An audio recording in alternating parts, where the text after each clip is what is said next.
Olá a todos vocês, vamos continuar mais uma aula. Estamos estudando a apostila Expressão do Cidadão do Reino e hoje nós vamos para a nossa aula 3. Amém, pessoal? Então abra ali na página 34. Sei que o Senhor está ensinando princípios maravilhosos, amém? E tem sido muito bom, e eu creio que sempre a palavra se renova, se revela, e o Senhor sempre tem algo a liberar para nós, amém? Então nós vamos continuar ali no texto, vamos começar agora em Mateus 6, de 1 a 34, estamos falando sobre o Sermão do Monte e os princípios do reino, e como esse reino se expressa através da nossa vida. Então, ali na lição 7 diz Jesus e o dar. Tenham cuidado de não praticar suas obras de justiça diante dos outros para serem vistos por eles. Se fizerem isso, vocês não terão nenhuma recompensa do Pai Celestial. Portanto, quando você der esmola, não anuncie isso com trombetas, como fazem os hipócritas nas sinagogas e nas ruas, a fim de serem honrados pelos outros. Eu lhes garanto que eles já receberam sua plena recompensa. Mas quando você der esmola, que a sua mão esquerda não saiba o que está fazendo a direita, de forma que você preste a sua ajuda em segredo, e seu Pai que o vê, que é feito em segredo, recompensará. Ok? Então vamos ali na introdução, diz ali, estamos diante da descrição do cristão que vive a sua vida neste mundo, na presença de Deus, em submissão ativa a Deus e na dependência total dele. Esta seção se refere permanentemente a Deus como nosso Pai. Ali fala, não fala, mas nos fala, né, dos filhos e da sua relação com o Pai enquanto vivem aqui na terra, nos leva a considerar o aspecto devocional da nossa vida, o cuidado da nossa vida interior, o nosso culto a Deus e a nossa relação íntima com o Pai. No 3, nos leva também a considerar o aspecto geral da nossa vida, comer, beber, vestir, família, educação de filhos, os cuidados deste mundo.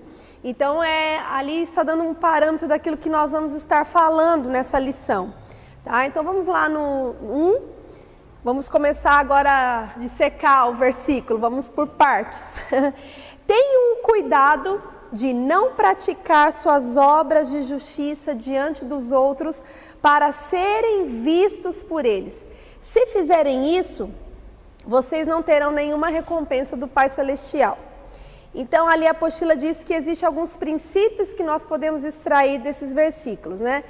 É interessante que na aula passada nós estudamos dizendo meio que tem uma contradição aí, parece, porque Jesus fala assim, assim brilhe a luz de vocês diante dos homens, para que vejam as suas obras e glorifiquem ao Pai de vocês que está nos céus.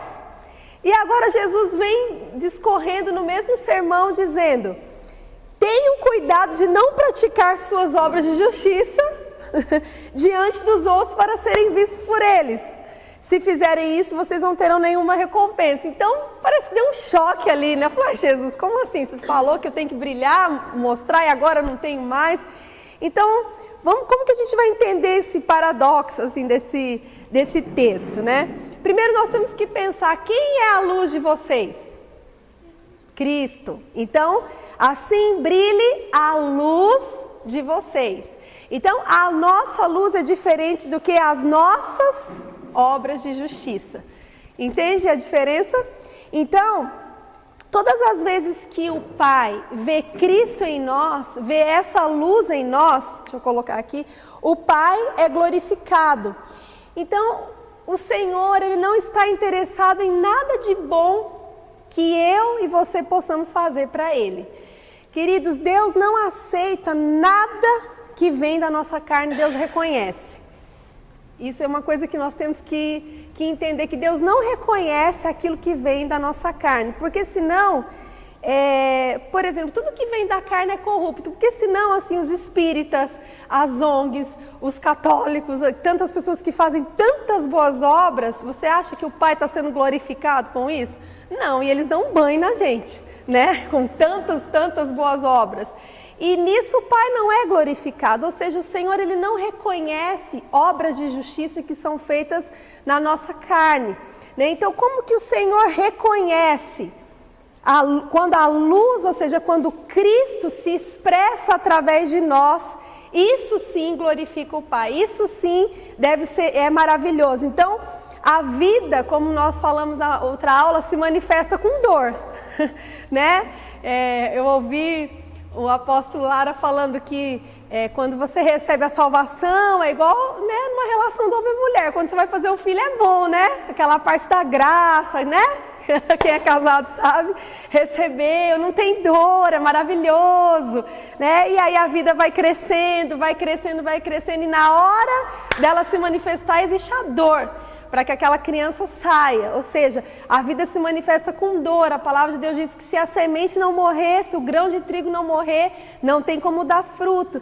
Então, a semente que morre é a que dá fruto, ou seja, a vida de Cristo para ser manifesta, ser liberada e para o Pai ser glorificado, é assim que a nossa luz brilha diante dos homens, entende? Então não é a nossa obra, aquilo que nós fazemos de bom, a nossa boa vontade, porque a gente é bonzinho, porque a gente fez isso, porque a gente fez mal. Não, é Cristo sendo expressado através da nossa vida, tá? Então por isso que deu parece que dá uma contradição, mas ficou claro, né?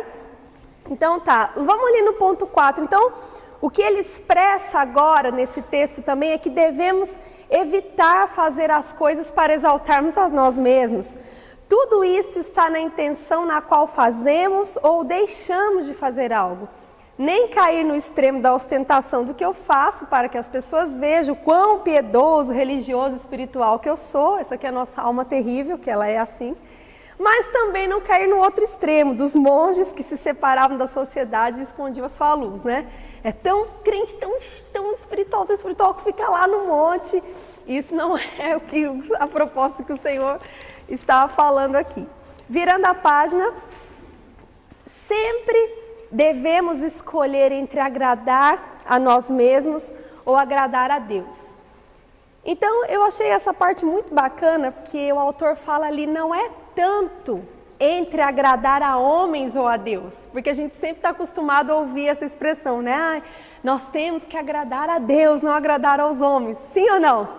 Mas se a gente for assim aprofundar no texto e pensar, no fundo, a verdadeira questão não significa agradar aos homens, e sim agradar a nós mesmos. Se você pensar no fim de tudo isso, quem nós queremos agradar é a nós mesmos. Então, a verdadeira questão é que o agradar a homens tem sua raiz em agradar a nós mesmos. Que os demais falem bem de nós, que estejamos em destaque. Então, é interessante que eu coloquei ali que a raiz disso tudo é que falem bem da gente. É muito difícil muitas vezes a gente ir contra algo que está sendo feito, porque existe um sentimento muito grande dentro de nós de querer ser aceito. Sim ou não? A gente quer ser aceito, a gente quer se sentir adequado. Só que muitas vezes quando nós queremos ser aceitos em alguma situação, significa que nós estamos querendo convergir as coisas para nós e não para Cristo. Então, essa escolha muitas vezes na nossa vida entre agradar a nós em ter uma resposta das pessoas, vai muitas vezes ter que ser uma renúncia da nossa parte de escolher colocar Cristo no centro. Por quê? Porque as coisas precisam convergir para Ele e não para mim e para você. E isso nos custa tudo, sim ou não? Sim ou não? Então, assim, por que eu quero ser aceito pelas pessoas se eu já sou aceito por Ele? Pense nisso. Né? Uma perguntinha básica. Hã? Por quê? Por causa da nossa reputação. Tudo está ligado com a nossa reputação. Então, por que eu quero ser aceito pelas pessoas se eu já sou aceito por Ele? porque tudo tem a ver com a nossa reputação. Então, o Senhor não tem compromisso com ela, desde que tudo converja para Ele. Amém? Então, o mais importante, então ali ele fala ali, o homem por natureza deseja o louvor dos demais, mais que o louvor de Deus. Essa é a nossa natureza. Ao desejar o elogio dos homens, o que realmente preocupa é a boa opinião de si mesmo. E queridos, se existe uma coisa que é difícil a gente perder, a nossa bendita da nossa reputação. Parece que a gente quer provar o tempo todo que a gente é bacana. Não, você tem que aceitar o que eu falei. A gente quer, sim ou não, ter uma resposta das pessoas sempre positiva ao nosso favor. E agradar a Deus, eu vejo assim a postura de Jesus diante de tantas situações onde Ele não escolheu agradar a si mesmo, né? Que está ligado a agradar a si mesmo, a agradar aos homens. Isso faz toda a diferença. E abriu mão de ter essa glória, esse louvor dos homens, esse, nossa, você é 10, nossa, que bom que você fez. E abriu, se esvaziou para que a vontade do Pai fosse feita.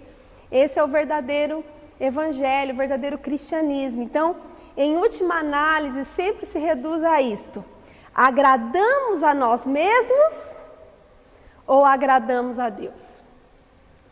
Pense nisso. Então, glorificar a Deus diz mais respeito a eu agradá-lo do que agradar a mim mesmo. O mais importante nesta vida é ter em conta a nossa comunhão com Deus. Então, lá no 1, devemos estar conscientes que o objeto final da vida deve ser agradar a Deus. O objetivo, né? Agradar a Deus, agradar apenas Ele, sempre e em tudo Ele. Então, uma das principais causas dos fracassos de muitos cristãos é que se esquecem da transcendência, ou seja, da superioridade da sua comunhão com Deus. E lá, no penúltimo risquinho, diz ali também, o problema de muitos cristãos é que estão muito preocupados com o homem. Se colocassem os olhos apenas na glória e na honra a Deus, tudo iria bem. Então esse é o nosso problema muitas vezes, estamos muito preocupados com aquilo que vem externamente, amados. E devemos nos preocupar em realmente dar glória e honra para Deus em tudo aquilo que nós fazemos. E ali no ponto 2 diz assim, devemos estar conscientes que sempre estamos na presença de Deus. Se devemos ter algo sempre presente em nossa vida, é que Deus vê tudo. Teu Pai que vê no secreto. Se a gente conseguisse experimentar isso no cotidiano da nossa vida, que em tudo que nós estamos fazendo, no nosso andar, no nosso levantar, no nosso imaginar, no nosso proceder, o Senhor vê todas as coisas. Isso mudaria a nossa percepção, mudaria a nossa forma de relacionar com as coisas. E ele fala ali abaixo que essa percepção de que nós estamos na presença de Deus, isso faz diferença para a nossa vida como cristão. Então, uma coisa que a gente tem que quebrar, a gente sempre aprendeu que, às vezes, né, quem é cristão há muito tempo, que a gente entra na presença, né? Vamos entrar na presença de Deus, né? Falei, não, mas só que a gente saiu, né? Então, quantas vezes eu já proferi isso, né? Até ministrando louvor, irmãos, agora vamos entrar na sua presença, no Santo dos Santos. Quem já? Né? Então, tem gente que levanta duas mãos, né? Então, por quê? Porque a gente sempre achou que a presença de Deus estava aqui neste lugar, neste ambiente.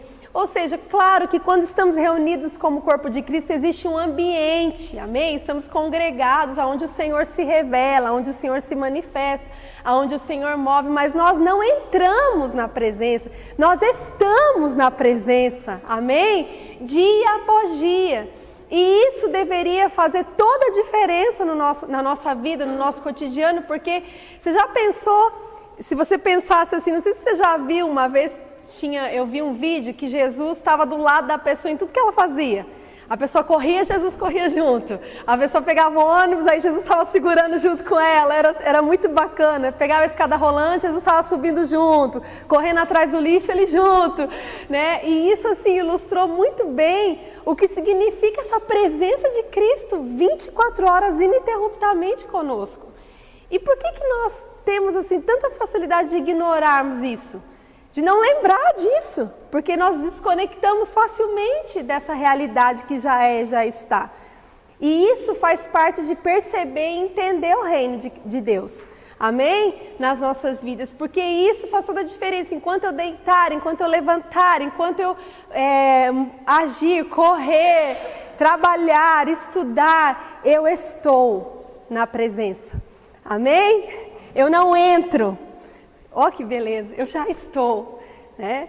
Uma coisa que, gente, isso me libertou, que quando eu sempre como ministra de louvor carregava um peso, que eu falei, meu Deus, é essa noite que eu tenho que fazer todo mundo entrar na presença de Deus. E para mim era um fardo, porque eu ficava aqui e os dedos quase caindo, né? E cantando, e Senhor, e vem Jesus, vem, né? Move. E com o entendimento que eu tinha, né? Eu sei que o Senhor recebe, não assim desclassificando o que vivemos, mas isso para mim foi muito libertador. E um dia foi muito legal, porque eu estava subindo aqui no palco para ministrar, e eu sempre cresci com esse estigma assim, você tem que romper. Então quando eu chegava aqui eu tinha que romper o ambiente para a presença de Deus vir, e um falar, e o outro pular, e o outro chorar, e o negócio acontecer. Ai, graças a Deus, né? Deu certo, Jesus, obrigado. E eu tô falando assim para vocês brincando, mas era um peso, porque se não rompesse, se a presença não viesse, o que significava? Que eu estava em pecado, que eu não tinha orado o suficiente, eu não tinha me consagrado o suficiente, tinha alguma coisa errada comigo, eu não estava um canal limpo, e eu jogava coisa muito para mim. E um dia eu estava subindo aqui para ministrar, e foi assim, o Espírito Santo foi tão gentil e tão doce, porque ele falou uma vez comigo, falou assim, eu fico imaginando, tá? Como se o Senhor falasse assim, vou contar um segredo para você. E ele falou assim para mim, você já rompeu. Eu, como assim eu já rompi? E aquela verdade, assim, encheu o meu coração naquele momento e caiu um véu, que a gente fala, eu já rompi, eu não tenho que romper. Eu não tenho que trazer, eu rompi, Senhor, glória a Deus, eu vou só te adorar, Senhor, e manifestar esse Cristo que eu já tenho. Eu não tenho mais que promover nada pela minha força, eu não tenho que atrair, porque a presença já é e já está. E isso mudou a minha forma de mover, porque eu estou ministrando aqui, se o irmão sente, se ele não sente, se ele vê, se ele não vê, eu estou vendo, eu estou manifestando Cristo, porque eu já estou nesse ambiente da presença.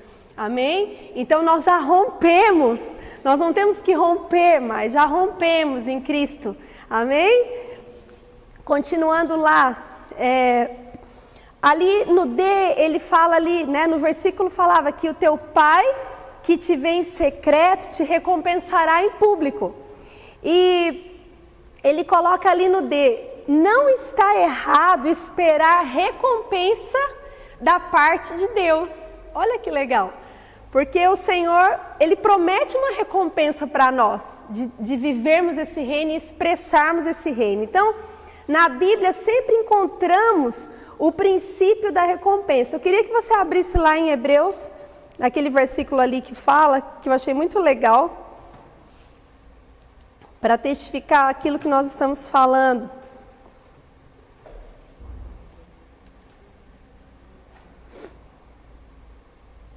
Hebreus 12:2 diz assim, olhando fixamente para o autor e consumador da fé, Jesus, o qual por causa do júbilo que lhe fora proposto, suportou a cruz, desprezando a vergonha e assentou-se à direita do trono de Deus. Então, é muito legal ali, porque em Hebreus fala que existia uma recompensa. ali mostra a recompensa que existia para Jesus naquele momento que Cristo renunciou àquilo por causa da vontade do Pai. E é bacana que a recompensa, nós como filhos de Deus, nós alcançamos por fé. Ela só é acessada pela fé. Você sabe que existe um benefício, mas você não sabe qual é. Sim ou não? Você sabe que existe uma recompensa, mas você não sabe qual é. E o legal é porque é maravilhoso, porque isso não corrompe em nada aquilo que Deus quer liberar para nós. Porque você não está vendo o que é quando você perde. Eu vou perder porque eu sei que ali vai ter isso, isso, isso. Você não sabe. E você só vai saber se você perder. Então não é uma barganha. A recompensa com Deus é uma troca. Bom, eu vou dar, mas eu já estou de olho aqui na minha recompensa. Porque seria corrupto. Então existe uma recompensa sim, que está escondida em Cristo, que está guardada em Cristo. E quando eu perco, eu ganho. Mas só é revelado o benefício para quem perde. É meio interessante esse banco de Deus, né? Você investe de um jeito diferente, perdendo. Né? Esse evangelho não é de troca, é de perder. Então, funciona um pouquinho diferente. Então, esse é o benefício dessa recompensa, de ela não ser corrompida, porque senão a gente faria tudo por interesse, né? Se você soubesse, igual muitas vezes a gente fala, dá isso que você vai ganhar isso. Essas são recompensas que vêm de homens. Faça isso e você terá isso. Deus, Ele fala de promessa, Ele não fala o que está escondido em Cristo, do benefício de se ter a revelação da recompensa, é só se você perde. Então tem pessoas que chegam assim e falam, ai pastor, eu queria tanto experimentar isso, eu queria tanto ver isso, eu queria tanto entender. E aí eu pergunto, quanto você tem perdido? O quanto você tem investido com o seu depósito de perder para ter a recompensa e o benefício? E ali no 4 diz assim que há algo importante a acrescentar sobre a recompensa. Não recebem recompensa de Deus aquele que busca a recompensa dos homens. Então, se você receber a recompensa dos homens, você já está, assim, recompensado. Você não precisa esperar mais nada. Então, existe uma grande diferença entre essas duas. A que vem de Deus permanece para sempre. E a que vem dos homens, ela passa. Amém? Vamos lá na página 36. Agora estamos falando de dar. Portanto, quando você der esmola, não anuncie isso com trombetas, como fazem os hipócritas nas sinagogas e nas ruas, a fim de serem honrados pelos outros. Eu lhes garanto que eles já receberam sua plena recompensa. Mas quando você der esmola, que a sua mão esquerda não saiba o que está fazendo a sua mão direita. E ali nós sabemos que, está falando ali que os fariseus, eles faziam isso, né? Então eles enviavam alguém na frente deles, alardeando o que eles iriam fazer. Claro que a gente hoje não faz isso, mas eu vou mostrar para vocês que a gente faz. O objetivo era atrair a atenção das pessoas para eles mesmos. A forma sutis de fazer o mesmo que eles faziam. Temos que examinar as nossas motivações. Queridos, quando dentro de nós anunciamos aos 4 ventos as nossas boas ações e nós fazemos alarde daquilo que nós estamos promovendo, é uma forma de nós tocarmos trombeta ao nosso favor. E quando lá no nosso íntimo nós não temos o reconhecimento, às vezes, das pessoas, ou reconhecimento da sua liderança, ou do seu pastor, ou um tapinha, às vezes, nas costas, ou até um muito obrigado, Nós já sabemos entendemos que estamos fazendo com que isso seja evidenciado de uma forma negativa, com que isso apareça de uma forma que seja corrompida, que não seja a forma que o Senhor deseja para nós. E eu coloco isso que não é só em relação ao dinheiro, mas em vários tipos de oferta que nós damos também como filhos de Deus. Porque às vezes você está aqui, você pode ofertar o seu tempo, você pode fazer um sacrifício enorme para fazer, sei lá, alguma coisa que você, uma comida, ou varrer um chão, ou vir aqui ministrar a vida de alguém, qualquer coisa. Pense em alguma coisa que você pode estar fazendo, uma oferta que você faça para o reino, né? E é engraçado que diante das pessoas, às vezes é claro, porque a gente faz algo e diante das pessoas é só o nosso coração que vai dizer, quando a gente se frustra, quando a gente não tem reconhecimento. Agora, quando a palavra de Deus diz assim, que a sua mão esquerda não saiba o que está fazendo a sua direita, eu achei muito interessante olhando para mim, que muitas vezes nós tentamos anunciar algo sobre nós, para nós mesmos, fazendo com que, como se fosse que a nossa mão esquerda saiba. Por exemplo, quando você está diante de uma pessoa e você fala, tá vendo? Ai, eu estou pagando um preço tão alto por isso. Ai, eu estou fazendo isso, eu estou fazendo aquilo. Ai, eu estou me humilhando, eu estou fazendo isso, estou fazendo... E isso é uma forma, assim, o Senhor foi me convencendo em algumas coisas, que a gente expressa, às vezes, o preço que a gente está pagando diante das pessoas, de uma forma que venha trazer uma recompensa para nós. Não sei se eu estou conseguindo ser clara na minha ideia, né? Eu coloquei assim, o preço que eu pago liderando, ofertando, não faltando qualquer tentativa nossa de anunciar algo sobre nós, é fazer com que a nossa mão esquerda saiba. Porque a gente é terrível, a gente faz uma coisa, de alguma forma a gente quer que as pessoas saibam, ou que a gente mesmo saiba, nossa, tá vendo, eu ofertei, eu fiz isso, eu me dediquei, eu fiz, ofertei em todos os sentidos, não só dinheiro, algo para o reino. Então, nossa, isso é uma forma de eu dizer para mim mesmo que eu fiz alguma coisa. Isso é fazer com que eu mesmo fique sabendo da minha boa obra, que se transforma num orgulho e não vale de nada para o Senhor. Então você está vendo como o nosso coração é terrível? Porque às vezes a gente se apega nessas coisas. Nossa, mas eu pago preço direto, eu faço isso, eu faço aquilo, eu faço aquilo. Você está contando para quem isso? Para sua mão esquerda. Entende? E Jesus, assim, ele é muito reto, ele fala, nem só a mão esquerda precisa de saber o que você está fazendo. Por quê, queridos? Porque nós queremos uma recompensa. Se você ficar contando para você mesmo o que você está fazendo toda hora, talvez você seja privado de ter uma recompensa. Então você já parou para pensar que será que a falta de recompensa, do benefício da parte de Deus para a nossa vida, não seria porque nós estamos tocando trombeta a respeito de nós mesmos, para a nossa mão esquerda? Pense aí. Que eu sei que vocês estão assim pensando, né?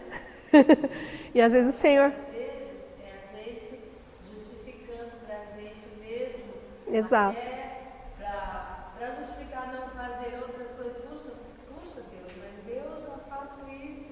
Puxa Deus, é um sacrifício. Puxa, será que isso não conta?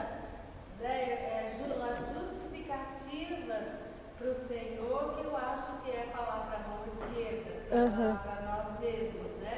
As justificativas do que nós fazemos é para justificar o que nós deixamos de fazer, né? E também no sentido de orgulhar-se por algo. Eu creio que o nosso orgulho, ele está muito ligado com aquilo que nós fazemos. Ele coloca ali no B, a forma correta de dar tem dois aspectos. Não anunciar diante dos outros a fim de ser visto. Então isso externamente é fácil. Dificilmente você vai ver uma pessoa que dá, gente, eu dei uma oferta, olha, né? É uma coisa que o fariseu fazia lá, né? Eu acho que literal. É sutil. Por isso que eu digo que é só pela graça, amados. Alcançar o reino não dá para ser pelos nossos esforços. Porque a gente fazer isso aqui, olha gente, eu estou ofertando na vida do Paulinho, aqui R$1.000, né? Eu estou, recebeu um glória ali, né? Então, isso a gente não faz, mas dentro da gente a gente faz. Tanto diante de Deus, como de querer um mérito diante das pessoas, não só em dinheiro, mas em todos os níveis. Então, aqui ele fala não anunciar nem sequer a nós mesmos. Gente, isso é muito forte. Para pensar, às vezes como até justificativa, como a pastora Alice falou, a gente fica se justificando para as pessoas para provar que a gente é humilde, para provar que a gente é correto, para provar... Isso a gente está querendo, tá querendo falar da nossa oferta. Eu me peguei muitas vezes fazendo isso. Quando eu comecei a meditar sobre isso, o Espírito me constrangeu na mesma semana, num aspecto que eu fiz sem perceber, querendo me justificar para alguém o quanto eu fui humilde, o quanto eu estava pagando um preço alto. E aí o Senhor, olha aí, o que você está fazendo? Você não precisa disso. Você está justificando para sua mão esquerda, contando. E o que é isso? É o meu eu, querendo recompensa, querendo aprovação, é a minha reputação, querendo ficar assim tranquila, querendo a satisfação, querendo aquilo que vem do externo para mim. Então a nossa alma, ela fica até crente para não perder. A nossa alma é terrível. Ela esperneia, ela faz de tudo para não render. Ela espiritualiza, ela dá voltas. E se nós não estivermos muito alinhados com aquilo que o Senhor deseja nos falar, poderemos ser enganados pelo nosso próprio sentimento. E aí ele fala ali, cuidado. A satisfação pessoal ao dar pode se tornar em orgulho. E isso é o Senhor que vai nos sondar, amém? Cada um dos níveis que estamos. Então a chave está em ter um amor tão grande por Deus que não haja lugar para nós. É simples. Não devemos levar a conta, olha que legal isso, do que nós fazemos para Deus. Aí é o que a pastora Alice falou. Ele que está contando e é Ele quem recompensa. Você não precisa levar a conta do que você está fazendo, do que você está dando, do preço que você está pagando. É Ele quem está contando. A recompensa vem dEle. A gente gosta de ensinar a Deus, né? Falar, ó Deus, você sabe fazer conta? Você não está vendo que eu estou perdendo? Você está fazendo a conta direitinho? Todos os detalhes do que temos feito para a glória de Deus serão, olha que legal, serão anunciados e proclamados por Ele. E Ele mesmo nos dará mérito, a honra e a glória. Amém? Por isso que nós temos que perder. Por isso que temos que entender. Para que possamos receber essa recompensa que venha da parte do Senhor para as nossas vidas. Amém? Eu quero só ressaltar algo aqui que, queridos, tudo tem a ver com o nosso coração. Claro que se você às vezes estiver abrindo o seu coração, não numa tentativa de se justificar ou de anunciar algo, você sabe quando você quer anunciar ou quando você precisa de abrir alguma questão com alguém, entende? Porque senão a gente, nossa, também não vou contar nada que eu fiz. É diferente. Entende?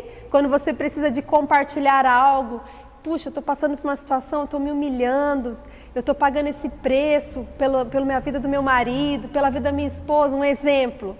Existe uma diferença entre você compartilhar algo a nível de corpo e anunciar algo. Está bem clara essa diferença? Então, não anunciamos, nem para a nossa mão esquerda.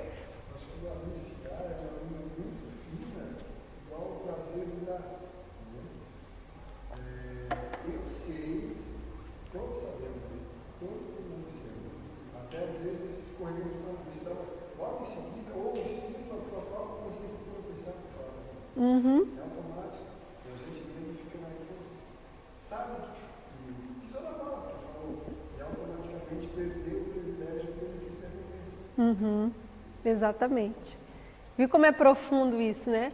E às vezes escapa, né? Depois a gente, ai meu Deus, deixa eu retomar. É isso mesmo. Vamos lá.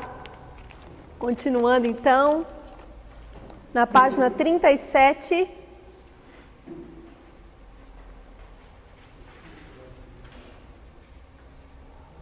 A oração, Jesus é a oração do Pai Nosso.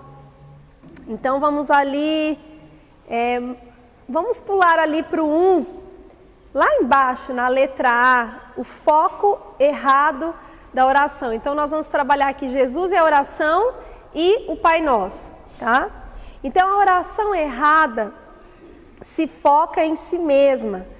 Então, Jesus fala ali, quando orares, não sejais como os hipócritas, pois se comprazem em orar em pé nas sinagogas e nas esquinas das ruas para serem vistos pelos homens.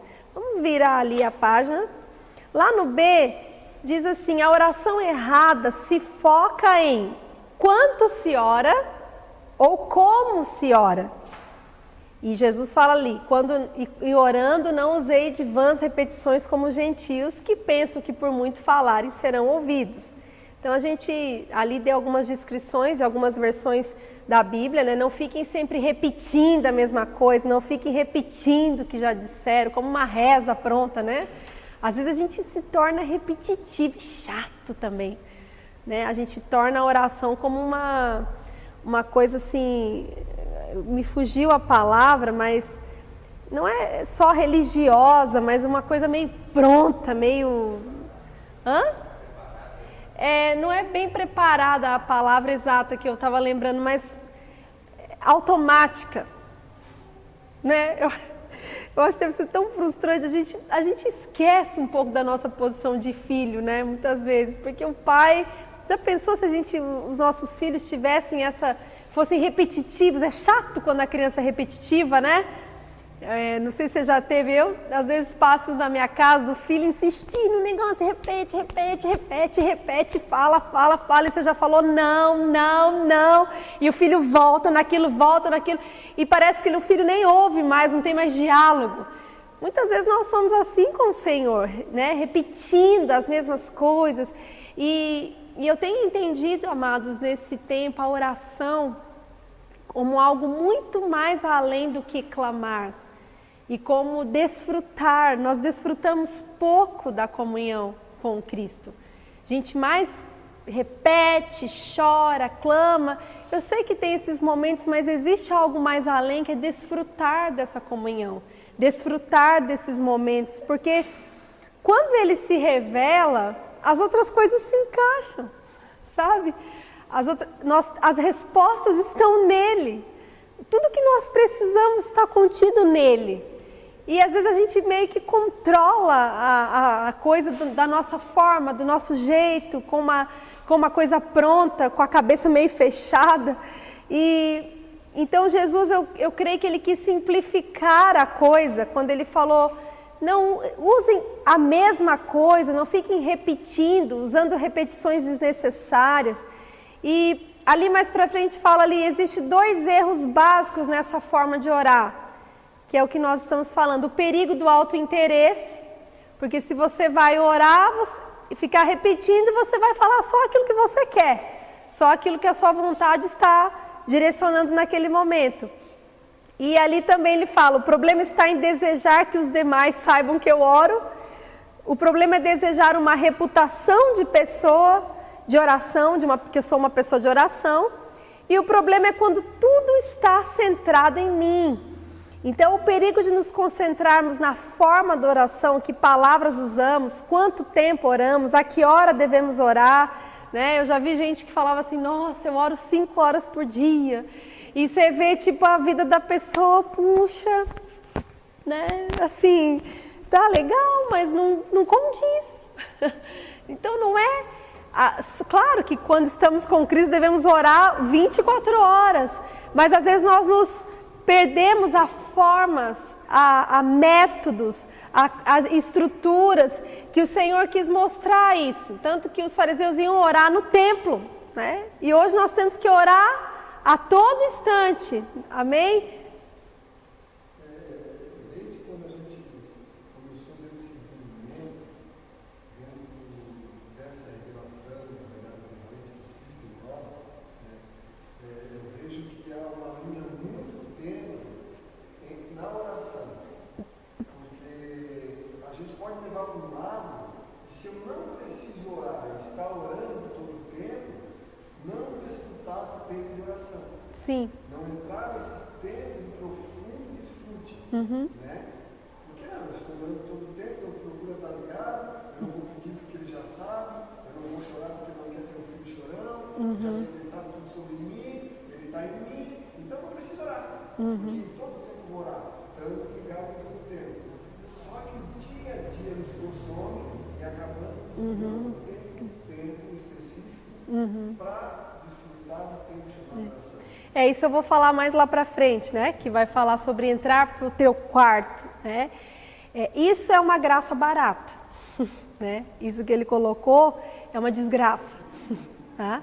Não é a graça de Cristo de estar crucificado nele, porque quem entende essa oração que é removida do tempo sozinho com Deus e passa das quatro paredes, é porque tem muito tempo de intimidade, está conectado o tempo todo, né? E se você está conectado o tempo todo, automaticamente, se você entendeu a graça, você vai querer ter tempos sozinhos muito, muito maiores, porque você vai querer escutar mais, estar mais alinhado, estar mais perto dele, né? Porque eu vejo que aí entra esse engano, porque Cristo se conhece por revelação. E se a gente for por essa linha dessa graça, vira uma desgraça. Porque, eu não preciso então orar, porque tudo já está feito. Não, primeiro que eu já não vivo, né? Então, se eu não vivo, se eu já estou crucificado, então não é eu não preciso, eu não quero, eu não posso, já não tem eu. Então, se eu estou crucificado, já tem uma vontade operando. E Jesus estava com o Pai, ele se retirava para orar e ele estava conectado com o Pai. Sempre ele estava na presença do Pai, 24 horas por dia. Então, isso que o Carlinhos colocou realmente é algo muito importante e a gente vai estar falando um pouquinho mais, acho que até um pouquinho ali para frente, exatamente dessa questão de estar disponível, amém? Então, aqui nós primeiro estamos falando da forma, por que que a gente fala muito dessa questão do TSD? Porque a gente pode também tornar o nosso tempo sozinho com Deus uma forma religiosa. Tem gente que diz assim, graças a Deus, já fiz o meu TSD, tô livre, né? Já fiz, já orei, 30 minutos, foi 29, Senhor, em nome de Jesus. 20 horas, fiz meu TSD, li a palavra hoje, como um alívio da nossa consciência. Agora não adianta nada, Deus não precisa do nosso TSD, quem precisa da gente é Ele. Se a gente não senta para comer e para desfrutar dele, a gente mais um descarrego de consciência nossa, porque a gente sabe o que tem que fazer como filho de Deus, mas não porque nós estamos entendendo aquilo que nós devemos fazer, né? Então, esse é o perigo dessa graça que nós não podemos ir por esse lado, muito bem colocado, né? Que o Carlinhos falou. E a gente vai falar ali mais pra frente. O foco correto da oração. Então, bem pra frente agora. Mas tu, quando orares, entra no teu quarto e fechando a tua porta, ora ao teu Pai que está em secreto. Então aqui esse princípio que Jesus revela, aí aquilo, Carlinhos, que você colocou, é o princípio da exclusão. O que é essa questão da exclusão? De estar exclusivo e disponível para Ele. Gente, quando você ama alguém e você tem uma comunhão profunda com essa pessoa, você quer estar exclusiva para ela, né? Então, eu já ouvi esse negócio, não, eu estou orando, eu estou dirigindo, amém, mas eu estou dirigindo, eu estou no meu trabalho, eu estou orando, beleza, isso é algo que nós vamos desfrutar também, mas também precisamos entender essa questão de estarmos disponíveis para Ele, tá? E ele fala ali que não é em relação a orar pelos outros, você não se preocupar com os outros, é a questão da intercessão, é a questão de estar disponível. E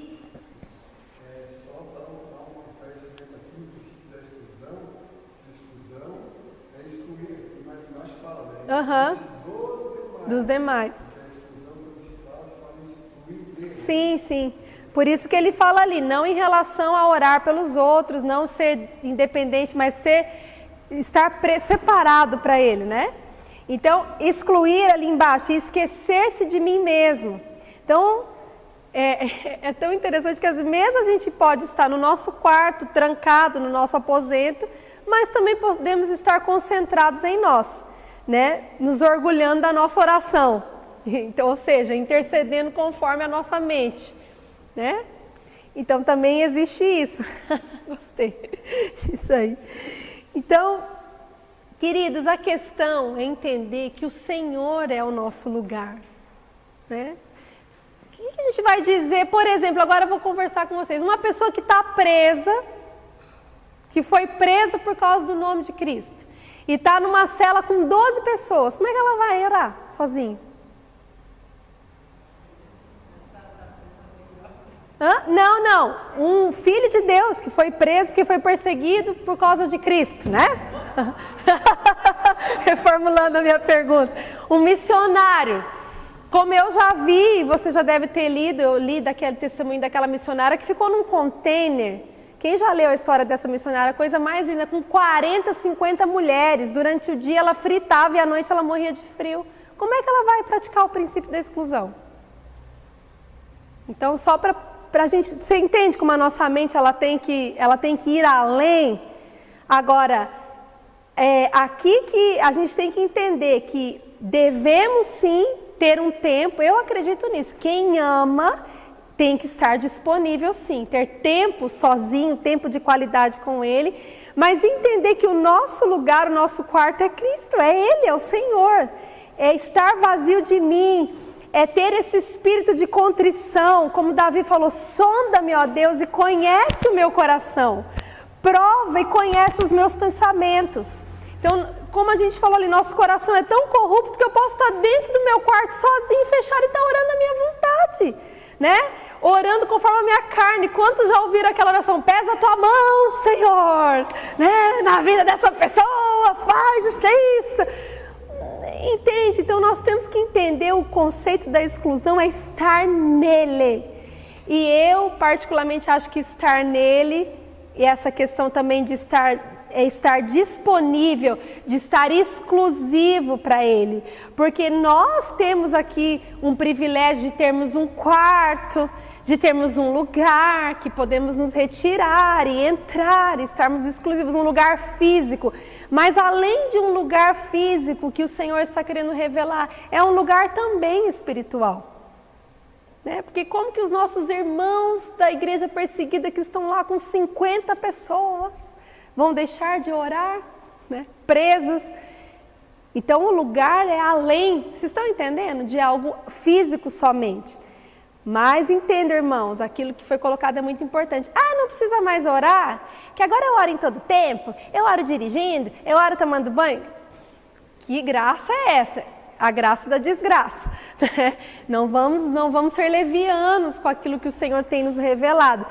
Eu já estou orando tanto, eu estou fluindo tanto em exclusividade que eu estou conectado o tempo todo. Eu saio do meu tempo sozinho, eu estou orando na rua, eu estou orando no shopping, eu estou orando no carro, porque eu não desconecto, porque eu estou fluindo em profundidade e exclusividade com Ele. Isso faz toda a diferença. Tá? Então esse povo é igual essa coisa, agora não preciso fazer mais, é porque não entendeu a graça. Nós estamos vendo aqui que a graça é cara, vocês viram? Que é de graça, mas não é de grátis. Porque para alcançar essas coisas aqui, esse reino aqui é embaçado, é difícil, é só Deus da nossa vida, é só estando morto. Porque, a gente não tocar a trombeta que eu estou dando a oferta, mas e dentro? A minha mão esquerda fica sabendo o tempo todo o que eu estou fazendo. Entende? Então, vocês estão conseguindo entender a questão da graça, como ela é muito mais profunda do que essa graça que é pregada aí. Então, isso nos aproxima de Deus. E quem é escravo, quem é filho, não vai usar, então eu não preciso mais orar, eu não preciso mais... Não é isso. Tá claro, né? E se tiver dúvida, pergunte mesmo. Então, ali continuando, o meu coração deve estar concentrado única e exclusivamente em Deus. O princípio da compreensão, compreender que estamos na presença de Deus, amém? Nós não entramos, nós estamos. Compreender quem é Deus, que tudo pode, que tudo sabe, o eterno e grande Deus. Compreender que oro ao meu Pai, que sabe quais são as minhas necessidades, que me chama de filho, que deseja suprir nossas necessidades mais do que nós mesmos desejamos que sejam supridas. Que tem um plano e um propósito conosco, que tem os cabelos da nossa cabeça contados, que nos garante que nada pode nos acontecer sem que Ele permita. Isso é desfrutar, amados. Que nos diz que Ele é poderoso para fazer todas as coisas muito mais abundantes do que pedimos ou pensamos. Então não é uma questão de matemática, ele fala ali, é uma questão de comunhão. Então ali no 39, vou precisar correr, irmãos, o princípio da confiança. Ir ao Pai com uma confiança de uma criança, não com uma criança manhosa, né? Ei, Pai, me dá, por favor. Né? É com a simplicidade de uma criança. Precisamos da fé de uma criança. Não tenho que convencer a Deus para me abençoar, não tenho que torcer o braço de Deus para que Ele faça o que eu quero. Vamos banir o temor e a falta de simplicidade da nossa oração. Então é muito engraçado que tem gente que até muda a voz para orar, né? Senhor Jesus, né? Pai de Isaac, Abraão e Jacó. Não precisa disso, vamos simplificar a coisa, tá? Não vamos perder a reverência. Ele é Deus, Ele é santo, né? Não gosto desse negócio, cara, não gosto. Nós temos que ser reverentes, Ele é Deus, amém? Mas precisamos ser simples, acessar com essa simplicidade a essa vida de pai e filho. Outro princípio do jejum, a disciplina pessoal, né? Que ele coloca ali no texto também. Vamos lá no seu significado do jejum. Dedicar tempo à busca do Pai, dedicar tempo à intimidade com o Pai, e dedicar tempo a ouvir a voz do Pai, e dedicar tempo a desenvolver uma maior sensibilidade espiritual. É interessante que Jesus, o jejum, ele não é um mandamento. Mas Jesus, quando ele falou ali em Mateus, quando porém você jejuar, quando jejuardes, então Jesus já estava contando que a gente ia jejuar, né? Então ele falou, quando você jejuar, ou seja, contando que se você está no reino, entendendo, né? Então ele já estava esperando essa prática de nós. E nós sabemos que o jejum, ele não muda Deus. Deus é imutável, amém? Mas Ele nos muda, ou seja, Ele nos deixa mais suscetíveis ao Espírito, mais sensíveis, porque o jejum é uma forma de afligir a nossa carne em graus muito maiores, porque até a comida, até aquilo que é lícito, eu vejo que o jejum nos faz ficar muito mais sensíveis, atentos, porque quando você está com fome, você vai lembrar, nossa, eu preciso estar conectado, eu preciso estar sensível, eu preciso estar atento àquilo que Deus está liberando. Então, esse é o propósito do jejum, tá? Então, nos ajudar a ficar mais suscetíveis ao Espírito. O jejum deixa o nosso espírito mais atento, pois mortifica a carne e aflige a nossa alma, ok? Vamos passar ali mais para frente, página 40, ver se eu consigo terminar esse aqui. O Pai Nosso. Então vamos ali no meio do vermelho, diz ali, portanto orareis assim, Pai Nosso que estás no céu, santificado seja o teu nome, venha o teu reino, faça-se a tua vontade, assim na terra como no céu. O pão nosso de cada dia dá-nos hoje e perdoa-nos as nossas dívidas, assim como nós temos perdoado aos nossos devedores. E não nos deixe cair em tentação, mas livra-nos do mal, pois teu é o reino, o poder e a glória para sempre. Amém. Vamos cantar agora? Lindo, né? Essa oração de Jesus é demais. Então, lá no B diz assim, ó, o Pai Nosso como modelo ou esboço de uma oração. Através dele, Jesus nos recorda que há certas coisas que sempre devemos lembrar a orar, não devemos orar levianamente, não devemos começar a falar imediatamente sem pensar no que estamos fazendo, os impulsos e sentimentos não devem nos guiar, E esses devem ser os pontos gerais da nossa oração, o esqueleto que devemos revestir. Então eu entendo que Jesus, quando Ele deixou a oração do Pai Nosso, Ele quis nos revelar princípios, amém, amados? Que estavam escondidos ali. Coisas que nós vamos começar a falar delas agora, né? E às vezes nós entendemos, muitas das pessoas entendem isso como uma regra, como orar aquilo ali, como uma reza, né? Que é aquilo que nós estávamos falando antigamente ali na outra apostila, na outra lição, de ficar repetindo, e eu creio que é muito mais profundo que isso. O Senhor estava querendo revelar os princípios que Ele deixou escondido para nós. É muito legal porque Jesus nos ensina em tudo. Nós é que não prestamos atenção, até como orar, até como devemos falar, como devemos nos relacionar com Cristo. Então, uma dupla invocação, Pai Nosso. Eu fico vendo a cara dos judeus quando Jesus revelou o Pai diante da comunidade judaica, chamando Ele de Pai. Pai Nosso, né? Então ali o Senhor revelou o Deus como Pai, né? Nosso. E também, que lindo o coração do Senhor em dividir conosco essa herança de filhos. Já parou para pensar? Ele era o único herdeiro, né? Ele é o filho. E Ele escolheu se entregar para poder dividir a herança comigo e com você. Nós somos co-herdeiros com Ele. Isso é maravilhoso. E por que vivemos como mendigos muitas vezes e não desfrutamos dessa herança? Porque precisamos conhecê-lo.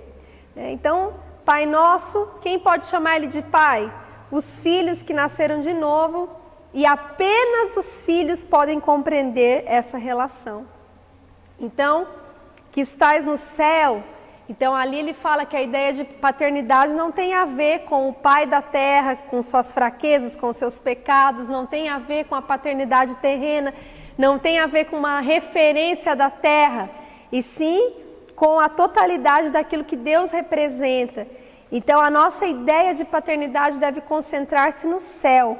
A nossa ideia de paternidade de Deus determinará o conteúdo e a eficácia da nossa oração. Isso também, eu creio que tem a ver muito com a nossa postura de filho. Quanto mais conhecemos a Deus e entendemos a nossa posição, mais desfrutamos dessa paternidade. Se você prestar atenção, nós assim não sabemos tantas vezes nos relacionarmos em Deus como Pai, né? Quando o filho ele tem intimidade na casa, ele não fica toda hora falando, por favor, posso abrir isso, posso pegar isso, ai, muito obrigada. A gente é muito formal, a gente é muito cheio de regras, muito cheio de coisas, porque não temos um relacionamento íntimo com Ele. E os filhos, eles nos ensinam muito nisso, a liberdade que eles têm, a confiança que eles têm. Eles não estão preocupados se a conta da luz vai ser paga, né? se vai ter o que comer. Mãe, estou com fome, né? Mãe, acende a luz, né? Estou com sede, não é assim que o filho faz? Ele desfruta. E nós, como filhos de Deus, nós mais estamos preocupados no nosso relacionamento com Deus do que desfrutando do benefício que nós temos. Então, o Senhor precisa quebrar em nós e revelar para nós esse relacionamento profundo que nós precisamos de ter, queridos. Depois nós vamos falar sobre a ansiedade e sobre a preocupação. Isso é algo que não deveria existir em nós. Porque nós não somos da terra. Você é? Quem aqui é peregrino? Amém. Gente, estamos passando por aqui. E vai ser rápido. Hoje já vou fazer 40 anos. Né? Daqui a pouco, daqui 20, 30, 40, a gente não vai mais estar aqui. Acabou. Entende? E a gente, por que não começar a desfrutar agora dessa vida, desse benefício? Isso precisa nos ser revelado numa maior totalidade e para o rumo que nós como igreja na terra estamos indo, queridos. Isso precisa ser verdade na nossa vida, amados. Ai, a gente já tem, quantas vezes a gente já ouviu isso? De paternidade, já estamos até careca de ouvir essas coisas. Mas nós precisamos viver. Isso precisa ser realidade para nós esses dias de hoje, para podermos permanecer, amém? Naquilo que o Senhor quer falar conosco. E continuando ali, ele fala uma tripla apelação, que ou seja, santificado seja o teu nome, venha o teu reino e faça-se a tua vontade. Então a palavra santificar significa reverenciar, tornar santo, manter santo. Né? O nome do Senhor inspira reverência, contém tudo o que Ele é, tudo acontece por causa da sua santidade. Lá no 41, venha o teu reino. Então aqui nos faz lembrar que nós estamos num outro reino, o reino de trevas. Sim ou não? Ele faz um paralelo com o reino que nós estamos aqui, que não é o nosso. Amém? Ele nos transportou para o reino do Filho do seu amor. Então vamos viver esse reino. Então aqui existe um reino de escuridão, um reino de maldade, um reino que está sobre o Deus deste mundo. E ali quando Jesus fala, né, o que vem o teu reino, significa duas formas, para nós entendermos direitinho. Então, existe um reino espiritual que veio com Cristo. Amém? Lá em Lucas 17, 20, Jesus fala assim, os fariseus vão perguntar para ele, onde está o reino? E ele fala assim, o reino não está ali e nem está lá, o reino está entre vós. Olha que bacana. Estava entre ainda, porque Jesus não tinha sido morto. Jesus não tinha revelado ainda Cristo, né? O Espírito Santo não tinha ainda vindo. E aí, tanto que depois em Mateus ele fala, o reino chegou, né? Em Mateus. E é lindo de ver assim, ele já anunciando, e você vê que a mensagem do reino de Cristo ela é sempre progressiva. Jesus vai falando, o reino virá, depois o reino chegou, agora o reino está entre vós, ó, está esquentando, está crescendo, né? E depois quando Jesus morreu e ressuscitou e o Espírito fez, agora o reino está em nós, dentro de nós, então o reino já está. E também aqui nós entendemos que existe o reino do milênio, amém? Que a palavra de Deus diz que Jesus ele vem estabelecer o seu reino eterno na terra. Então estamos falando de dois reinos aqui, que o autor está querendo mostrar. Então o reino de Deus milenar virá o governo de Cristo na terra, que é na segunda vinda de Cristo. Tá? Então nós temos que entender quando nós falamos, vem o teu reino, o reino já está. Que reino estamos falando? Da volta de Jesus, quando ele vier reinar com a igreja na terra, para a gente entender isso, né? Que vai crescendo progressivamente e vamos entendendo. E quando o reino de Deus que já está estabelecido na nossa vida, ou seja, quando Deus governa sobre você, Ele é o seu Senhor, Ele exerce o domínio sobre você, e esse reino é estabelecido no seu coração, e ele possui a autoridade dele sobre você, que é isso que é o reino de Deus em nós. E as leis dele começam a reger você, logo já não é mais a sua vontade. Entendeu? Então Deus ele fez, vem o teu reino, ou seja, vem o teu governo, o teu domínio sobre mim, as tuas leis regendo a minha vida, logo já não é mais a minha vontade. E sim a vontade dele que é boa, perfeita e agradável. E eu sempre ouvi esse negócio, a vontade de Deus é boa, perfeita e agradável. E eu ficava assim, deixa eu ver se está sendo bom. Deus não está agradável. Alguém, né? Você acha que foi agradável para Abraão entregar Isaac, gente? Foi agradável para Jesus estar ali no Getsêmani, suando sangue, agonizando, ainda falou, se possível, Pai, afasta de mim esse cálice, mas seja feita a tua vontade. Eu quero dizer para vocês que a vontade de Deus nem sempre vai ser boa e perfeita e agradável para nós, mas sempre vai ser boa, perfeita e agradável para Ele. E depois vem a recompensa, como nós falamos. Veio ou não veio? Qual a recompensa que Cristo teve? Deus o Pai o exaltou sobre todas as coisas, e o benefício que nós tivemos da cruz. Você já pensou se Jesus, quer dizer, eu nem gosto de pensar nisso, né? Jesus, se ele tivesse escolhido fazer sua própria vontade, porque Jesus tinha uma vontade, Senão ele não teria expressado isso ali no Getsemane. Mas ele escolheu fazer a vontade do Pai. Então, ter a vontade de Deus na terra, como é feita no céu, é porque Deus já determinou uma vontade. Então, Deus já sabe o que tem que ser feito. A gente só tem que aprender a ler aquilo que já é para ser feito e executar. E isso só é possível quando o reino de Deus é estabelecido na nossa vida e essa lei desse reino começa a reger a nossa vida. Amém? Então a vontade dele será feita em nós. E ali, vamos pular ali. Nossa, acho que não vai dar tempo agora. Vamos talvez chegar no intervalo. A quádrupla petição, o pão nosso de cada dia dá-nos hoje. Então ele apresenta uma necessidade legítima e permanente de cada ser humano. Apresenta a questão da provisão do Pai para os seus filhos. Mostra a Deus como um Deus provedor. Então, o pão representa a necessidade da vida. Ou seja, representa as nossas necessidades, muitas vezes físicas, espirituais. Não é só a necessidade da comida, né? Todas as nossas necessidades. O pão representa a palavra de Deus, ou seja, Jesus diz, eu sou o pão vivo que desceu do céu, eu sou o pão da vida. O pão representa a família de Deus e a comunhão. E essa parte eu queria comentar um pouquinho que eu achei muito legal, porque o corpo de Cristo, amados, que sou eu, você, nos alimenta. Não estamos aqui recebendo alimento quando estamos juntos? Então Jesus estava dando o corpo espiritual dele, agora para quem? Para nós. Hoje nós somos o corpo de Jesus. Então, entende?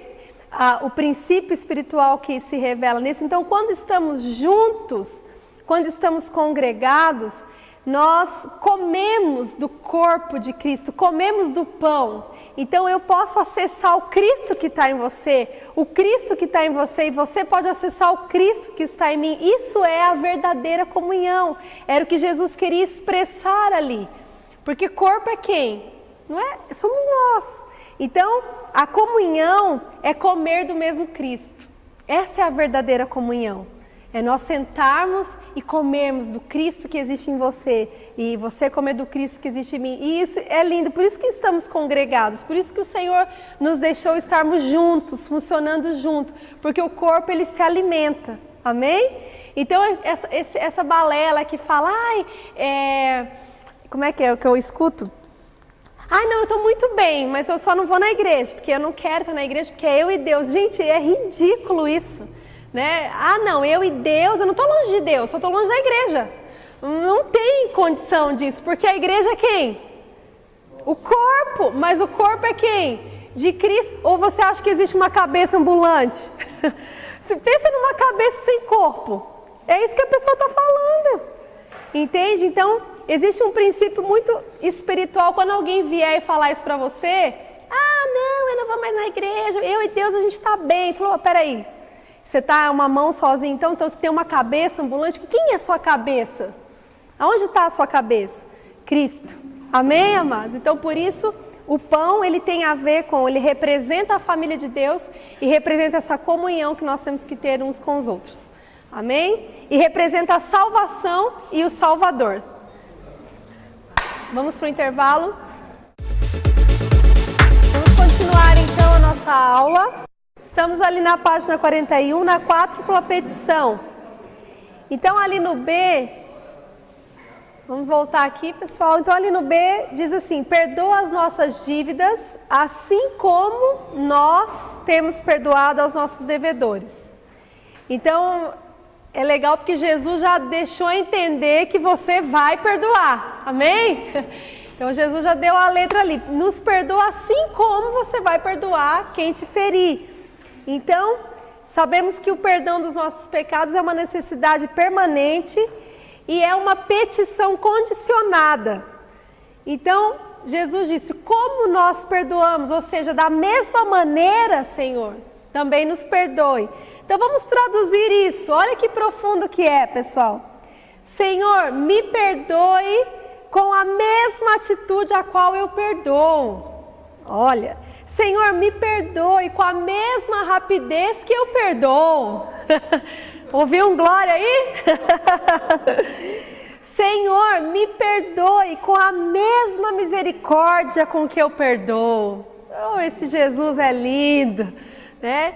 Então, Jesus colocou nessa oração uma petição condicionada. Então é fácil a gente orar e perdoa as nossas dívidas, assim como nós temos perdoado os nossos devedores, né?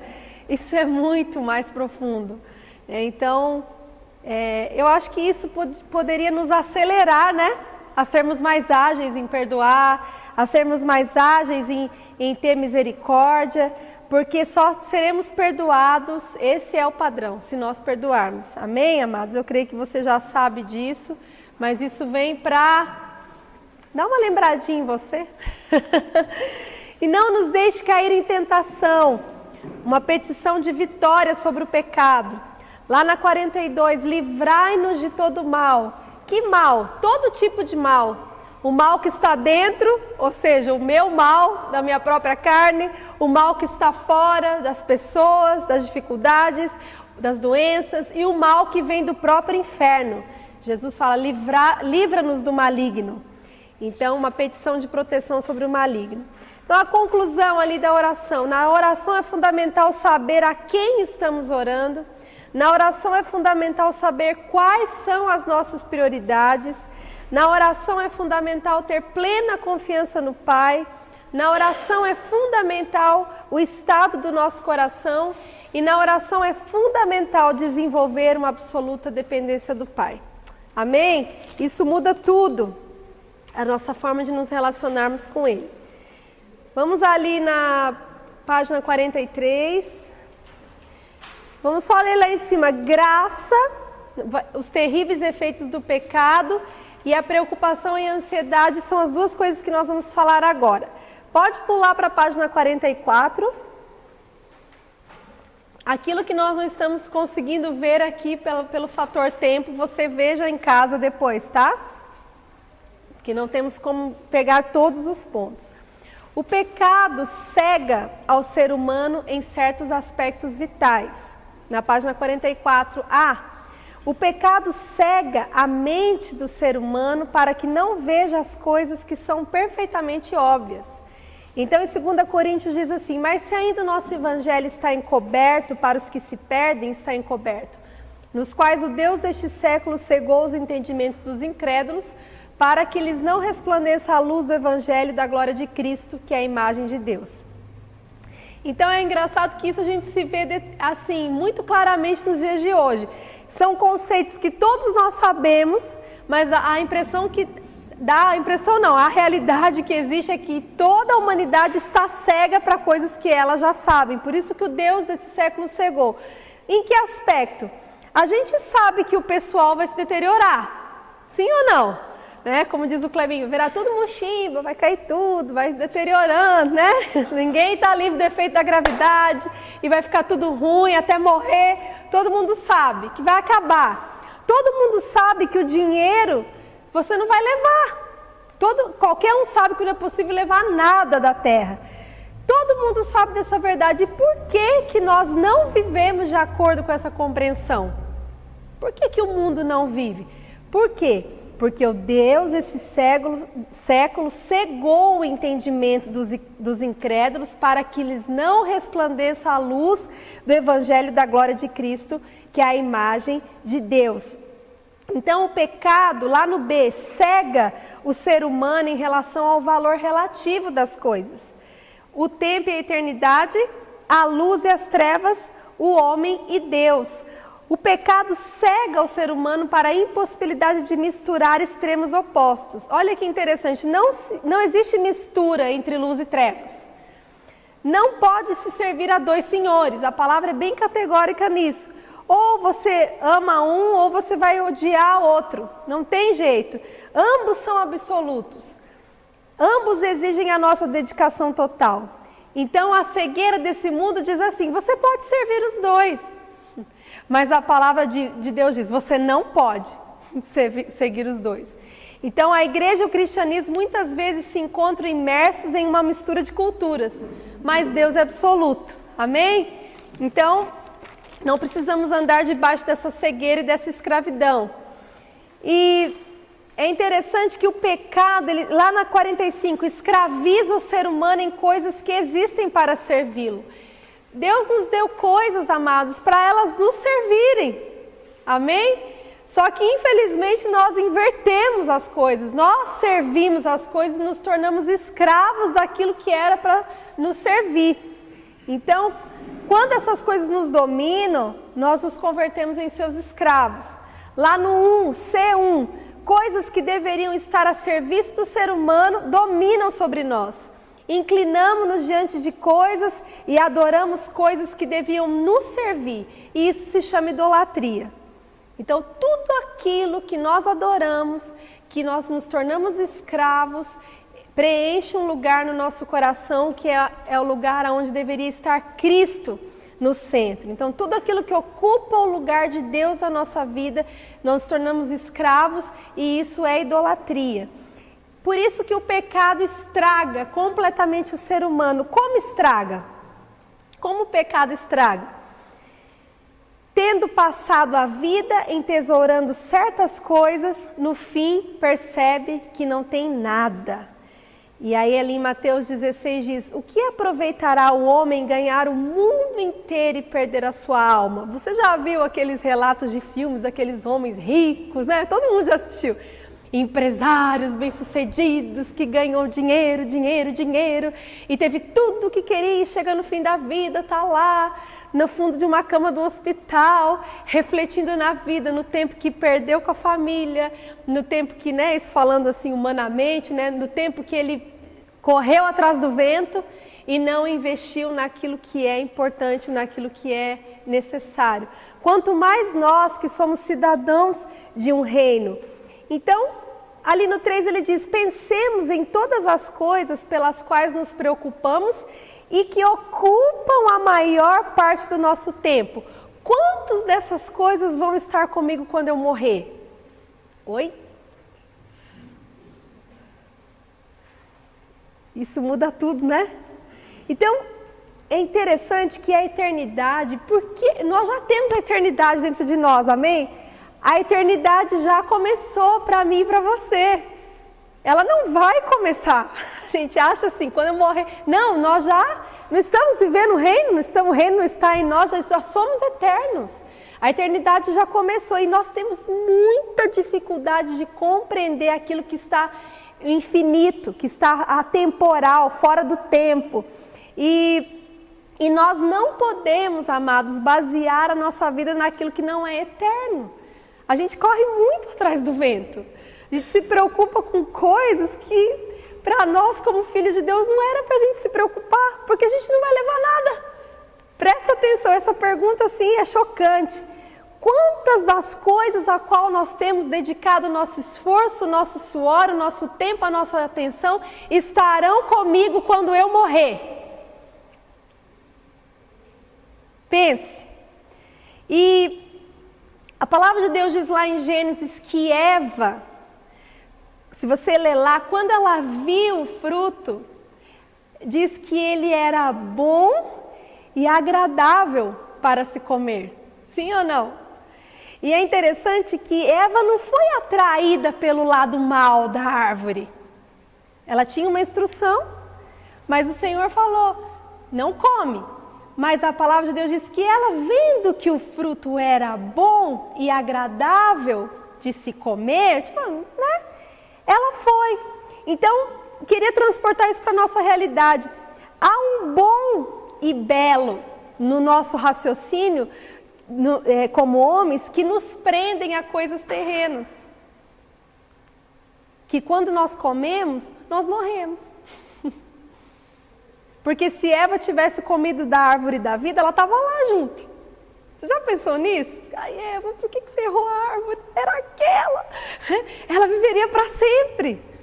E a árvore da vida representa quem? Cristo. Então, nós muitas vezes somos atraídos pelo bom e belo no nosso raciocínio terreno. E às vezes estamos comendo de coisas que não são eternas, que não vão durar para sempre. E isso desgasta a nossa vida, a nossa energia, tantas coisas que podíamos estar despendendo o nosso tempo. Então, eu coloquei ali que muitas vezes, virando lá na página, vamos pular lá para 40, não, já entra na 46, né?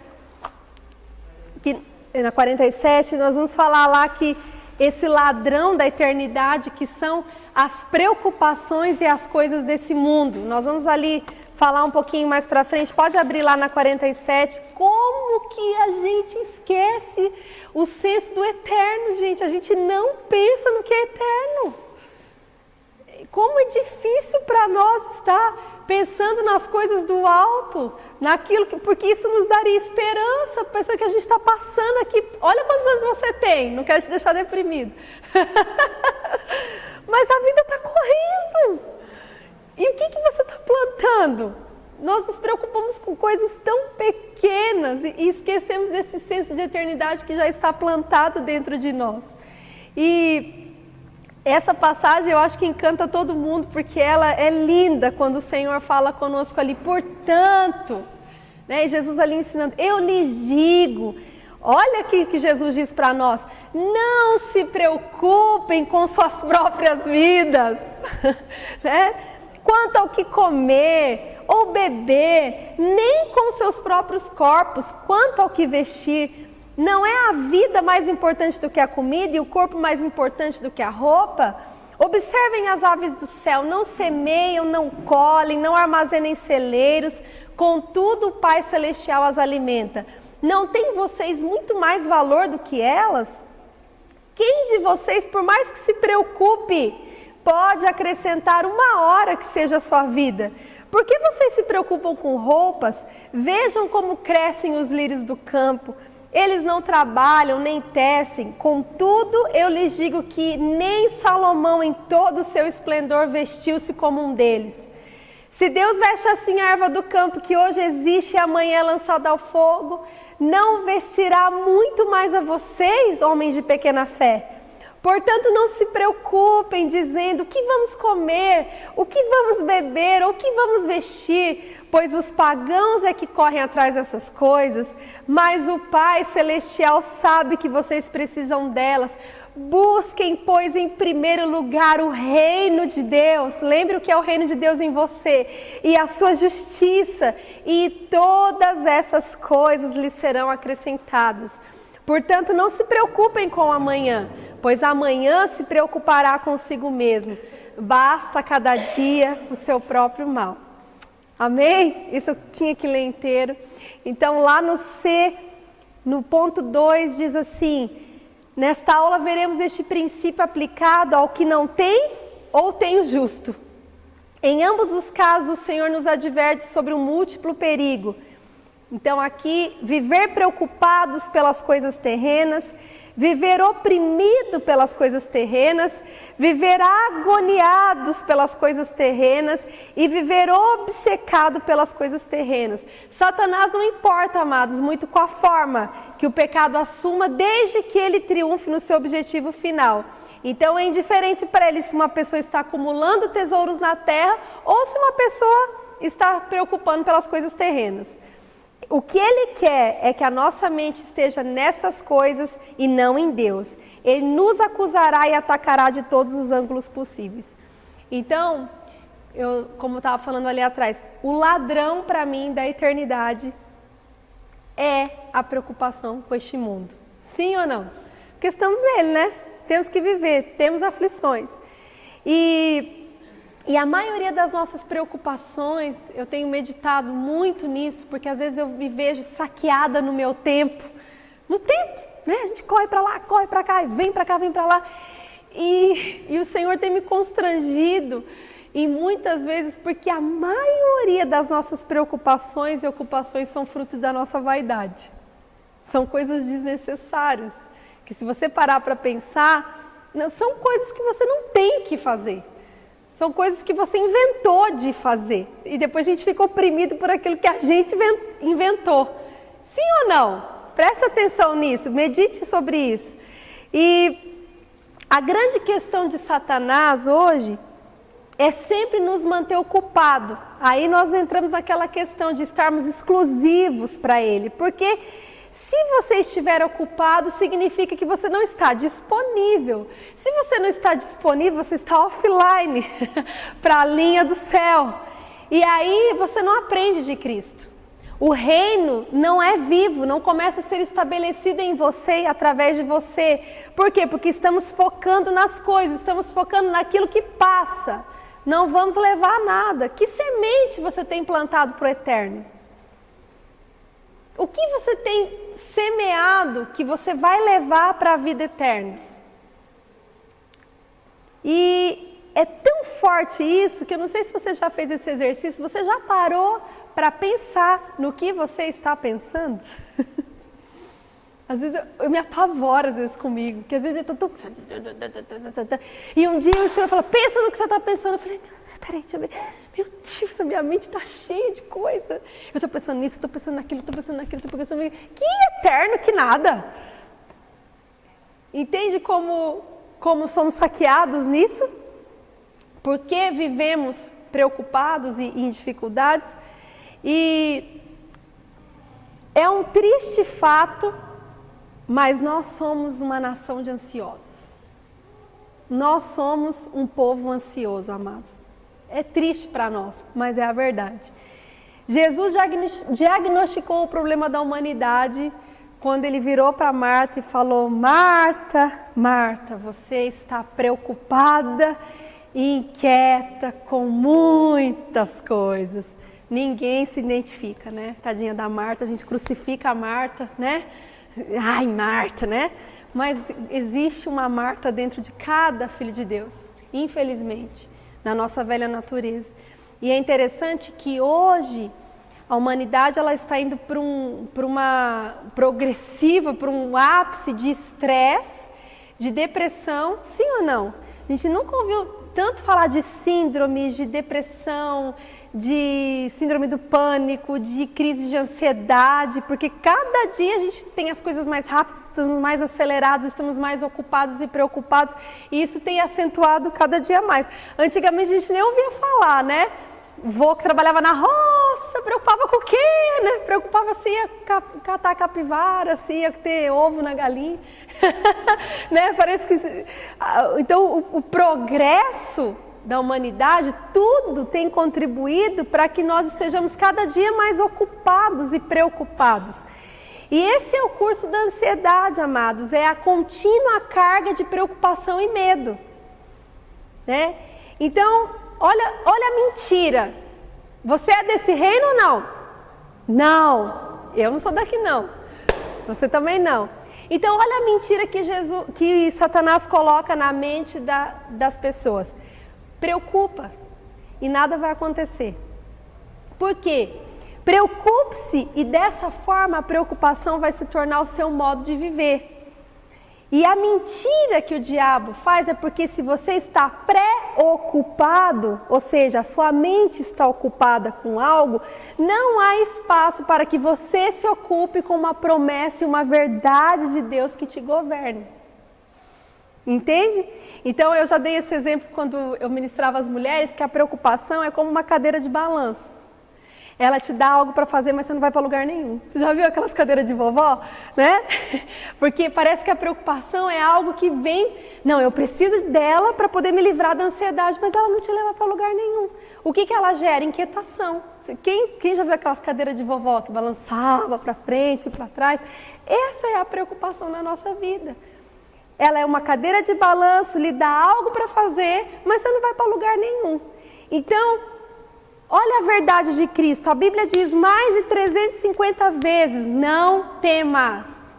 E Deus fala de uma forma imperativa, né? Não temas, não temas. Ele não está sugerindo, olha, fica... Não, ele fala com uma ordem, não temas. Então, você está percebendo o nível da nossa desobediência, da nossa teimosia? Porque nós não caminhamos por fé. Não somos governados por Ele. O nosso coração não caminha por isso nós não conseguimos agradá-lo. Não conseguimos desfrutar dessa verdade. Jesus falou, não andeis ansiosos por coisa alguma, porque Ele sabe que a ansiedade e a preocupação colocam o nosso relacionamento em curto-circuito com Ele. Quem já foi tentar orar preocupado? É triste, né? Oh, Jesus, né? Tem misericórdia da nossa vida. E às vezes preocupações, né? E você começa a orar, daí a sua mente começa, aí você volta. Daqui a pouco você vai, aí você volta de novo. E nós nos ocupamos, nós estamos ali com a nossa mente cheia. Por quê? Porque a preocupação fixa nossos olhos na situação, em vez de fixá-la no nosso Salvador. E às vezes o nosso Salvador quer salvar a gente da gente mesmo. Porque nós somos nessa hora os nossos maiores inimigos. Quem conhece a Deus não vai temer. Quem conhece a Deus vai entregar e vai render. E vai se apropriar dessa verdade até que, o que o salmista Davi falou, eu fiz calar e sossegar a minha alma, como uma criança desmamada, tal é a minha alma para comigo, não era para contigo, olha que legal, né? Então, o salmista começa falando, Senhor, eu não me exercito em grandes assuntos, nem em coisas muito grandes para mim, porque a preocupação é a gente começa a exercitar a nossa mente em coisas grandes. O que é grande? Aquilo que a gente não consegue gerir, que não consegue resolver, que não consegue dar conta. Mas ele deu uma ordem, ele falou, pelo contrário, eu fiz calar e sossegar a minha alma como uma criança desmamada para com a sua mãe, tal é a minha alma para comigo. Espere, ó Israel, no Senhor desde agora e para sempre. Né? O Gui está com a bebezinha dele lá, você já viu quando a criança mama? Quem já viu uma criança desmamada? Né? A coisa mais lindinha, não quer saber de nada, pergunta se está preocupado, mamou, chega a escorrer o leite, falei, eu tenho leite, essa hora que eu chorar eu tenho leite, estou aqui ó, descansado no colo da minha mãe. Era essa expressão que Davi queria falar. Olha que linda a comparação que Davi deu e nós podemos usufruir disso, se não formos tão teimosos. Se confiarmos naquilo que Ele está falando, que se Ele diz que Ele vai cuidar, do jeito dele Ele vai cuidar, amém? Não do meu ou do seu, mas do jeito dele, eu sou filho, Ele é o dono da minha vida, tudo que eu tenho é dele, tudo que Ele tem Ele me deu, então por que eu me preocupo? A preocupação nos impede de desfrutarmos, amados, dos benefícios que Deus quer nos liberar. E a preocupação pode se tornar um hábito, que muitas vezes não é fácil a gente se livrar dele. Sabia disso? E eu não sei se já aconteceu com vocês, já contei esse exemplo também. Uma vez eu estava sentada no sofá, e aí eu comecei a imaginar e preocupar. Daqui a pouco já tinha matado meu marido, minha filha já estava chorando. Sabe quando você começa a imaginar? Meu pai já tinha morrido, minha mãe já tinha morrido, já tinha acontecido uma tragédia. Aí eu acordei e falei, meu Deus, olha onde que a minha mente foi. Comecei a pensar, imaginar, preocupar e pensar. Deus, já fiz uma tragédia e gerei uma situação que nem existe, porque comecei a conjecturar e a imaginar. Então, muitas vezes, as nossas preocupações não são nem legítimas, de tamanho desgoverno da nossa alma. Mas a âncora é Cristo. Quem que dá âncora para os nossos pensamentos? Cristo. A palavra de Deus. E o Senhor me revelou também, porque isso aqui é uma coisa que Deus me tratou muito e tem me tratado, porque a nossa alma ela é tendenciosa, né? E um dia o Senhor falou comigo que o sentimento de medo tem a ver muito também com o controle. Nós queremos controlar tudo, sim ou não? E tudo aquilo que nós não controlamos, nós vivemos com medo. Porque não confiamos naquele que é onipotente, que pode fazer infinitamente mais do que tudo que nós pensamos ou pedimos.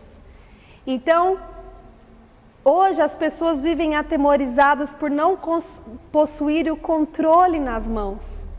Então, olha para dentro da sua vida, para a sua casa, situações que hoje, o que te deixa ansioso, o que você não consegue controlar. Pensa aí um pouquinho, fecha seu olho e pensa. Aquilo que você não pode controlar, que você não pode resolver, que não tem como você dar jeito. Vou te dar uma palavra do Senhor. Entrega. Mas entrega de verdade. Abre o olho, senão você vai dormir. Tá? Depois você descansa no Senhor, na sua casa. Entrega o teu caminho ao Senhor. Confia nele e Ele tudo fará. Amém, amados?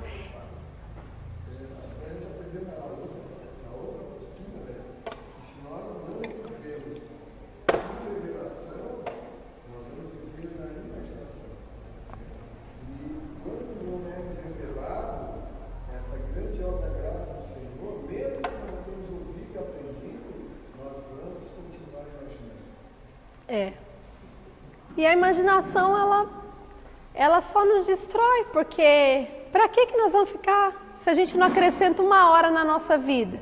A gente imagina demais, mesmo que seja uma coisa óbvia, que a gente já meio, mas a gente fica imaginando, a gente fica sofrendo, mas isso vai acrescentar alguma coisa? Vai acrescentar? Não. Vai nos manter ocupados e vai nos roubar a questão de desfrutarmos dessa graça, como o Carlinhos colocou ali. Não podemos controlar, podemos render e entregar. E quando entregamos e rendemos, recebemos uma revelação desse cuidado. E Deus é fiel. Deus é fiel. Ele tem compromisso com a palavra dele. Se ele disse que não vai faltar, não vai faltar. Se ele disse que ele vai fazer, ele vai fazer. Mas é que a gente quer meio que direcionar a Deus, né? A gente quer desenhar para ele os processos. A gente faz, mas Senhor, né? É assim, assim, assim. E Deus, ele não tem compromisso com as nossas formas, com os nossos meios. O morrer que a gente fala para Deus, assim, é um morrer desse jeito, né?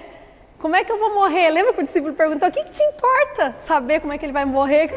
Ele não vai te desenhar como que vai ser a sua morte, como que vai ser a sua. Agora eu vou dizer para você, graça não vai faltar. Porque a mesma medida de graça Ele dá para o mesmo tamanho da sua cruz. Do sofrimento, ou da perda, ou da renúncia. Por quê? Porque Ele é fiel. E somos filhos.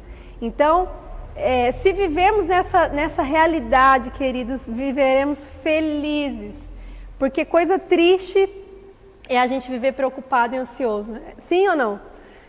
E falando da imaginação também, uma coisa que nós somos muito tendenciosos a fazer, são especular as coisas. Especulações geram inquietações. É muito ruim, sabe? A gente fica especulando. Não fique especulando. Não fique cutucando. Rende. Quando acontece alguma coisa, a primeira, vamos dizer assim, nossa primeira ação é começar a especular. Mas e se? Mas eu acho. Não vai adiantar. Isso é ser inteligente. Então, eu tenho treinado, muitas vezes pedido ao Espírito, né, para me ajudar a não especular, não ficar imaginando, não falar, Senhor, eu já perco agora, já veio, Senhor, eu estou perdendo agora, porque eu não quero me embaraçar na minha alma, para o Senhor me catar lá na frente e me trazer para cá. Isso são coisas que nós vamos amadurecendo e vamos crescendo e aprendendo a andar ordenados. Isso é estar debaixo de um governo de Cristo, entende? Que a gente fala, o governo de Deus. Isso é um governo de Cristo. Lembra que eu falei para vocês que um homem que domina o seu espírito vale mais que conquista uma cidade? Uau, olha o parâmetro que Deus coloca para nós. Como isso é precioso. Amém? E não conjecture, não especule. A inquietação surge da nossa determinação de resolver tudo sozinho. Quando excluímos Deus de nossos planos, ela surge. Então, inclua Deus nos seus planos. Renda o seu coração nas suas inquietações, naquilo que você não pode fazer, naquilo que está além do seu alcance. E entregue para aquele que é onipotente, que é o dono e Senhor de tudo. Amém, amados? Para que possamos desfrutar desse cuidado que o Senhor Jesus está propondo ali, que o Pai quer dar a nós como filhos de Deus. E vamos ali para frente, então, no 48, então uma questão de enfoque. Não se preocupe, respondeu o Senhor: Marta, Marta, você está preocupada e inquieta com muitas coisas. E gente, eu já falei isso, sempre gosto de falar. É bom a gente mergulhar no texto, né? As meninas já me ouviram falar isso, mas a gente fica crucificando a Marta, mas as preocupações dela eram lícitas. Pensa, chega 13 homens na tua casa sem avisar para almoçar, né? Com os pés tudo sujos, uns homens morrendo de fome porque andava no sol. Vamos imaginar, agora a gente pode imaginar. Chegou na sua casa, ela não tinha nada pronto. Então ela deve ter falado: Maria, vai lá matar as galinhas, vai lá pegar os negócios, vamos depenar. Deve ter dado ordem para a serva: faz isso, vai esquentar água, vamos arrumar alguma coisa, vai lá buscar pão, tira leite da vaca. Ela estava querendo servir, ela estava toda cheia de boas intenções. E aí Maria, né? Acho que a Marta deve ter falado para Maria: Maria, vai lá buscar água para a gente ferver esse frango, para a gente poder depenar esse frango. Eu acho que Maria foi, né? Então tá, eu vou lá, vou pegar minha vasilhinha e tal. E aí naquela época o costume judeu era assim: os homens ficavam na sala junto com as mulheres, elas não tinham esse acesso a estar junto com os homens, né? E aí eu imagino Jesus lá na sala, ensinando, ali conversando com os discípulos, e Maria estava passando com o baldezinho dela para ir lá no poço, para buscar água. Daí acho que ela viu Jesus, aí acho que ela voltou, aí eu acho que ela olhou para o Senhor, e aquelas palavras que Jesus estava ensinando, ela começou a ser atraída por aquelas palavras, aí acho que ela já começou a ir, e aí ela foi deixando o balde, aí acho que ela foi ajoelhando, aí acho que ela ficou ali. E quando ela estava ali, ela esqueceu da água, porque ela encontrou algo. Aquelas palavras começaram a encher o coração de Maria, e aí chega Marta, né? Cadê essa Maria que não vem com essa água para a gente depenar nossos frangos, para a gente poder cozinhar nosso frango? Cadê essa Maria que não chega? Maria! Maria! Alguém viu a Maria? Aí chega ela: Maria! Senhor, você não está preocupado que ela está aí, ó, e não vem me ajudar? Tá aí, olha o tanto de coisa que eu tenho para fazer. Né? Alguém aqui se identifica com a Marta? Não, né? Não. Não é justo, eu estou gerindo tudo aqui sozinha. Manda ela vir me ajudar. E o que Jesus fala? Marta, Marta, estás ansiosa e preocupada com tantas coisas, mas uma coisa só é necessária. Maria escolheu a melhor parte. O desejo de Marta era legítimo, mas o Senhor queria revelar um princípio que até hoje serve para nós. Sim ou não? Né? Porque nós somos assim. E ela estava servindo, ao Senhor. Todas as demandas dela estavam em volta de servir ao Senhor e os seus discípulos. E Jesus queria revelar um princípio para ela que mais valia Marta, em vez de estar servindo, fazendo as coisas, queria ensinar ela a escolher a melhor parte, que era ouvi-lo. Sabe quando a preocupação e a ansiedade vai embora da nossa vida, amados? Quando nós deixamos o nosso baldinho de água no nosso serviço lícito e paramos aos pés dele para ouvi-lo. É isso que faz a diferença na nossa vida. Então, Maria tinha um propósito e, claro, dedicava a isso, estava focada, escolheu a melhor parte. Tá? Perdoem aí a brincadeira, mas só para vocês entenderem o contexto, né? Não se angustie. Então, a preocupação levada ao extremo é angústia. E agora eu vou dar o remédio para vocês, para os seus pensamentos. Nós vamos abrir juntos em Filipenses 4, 8.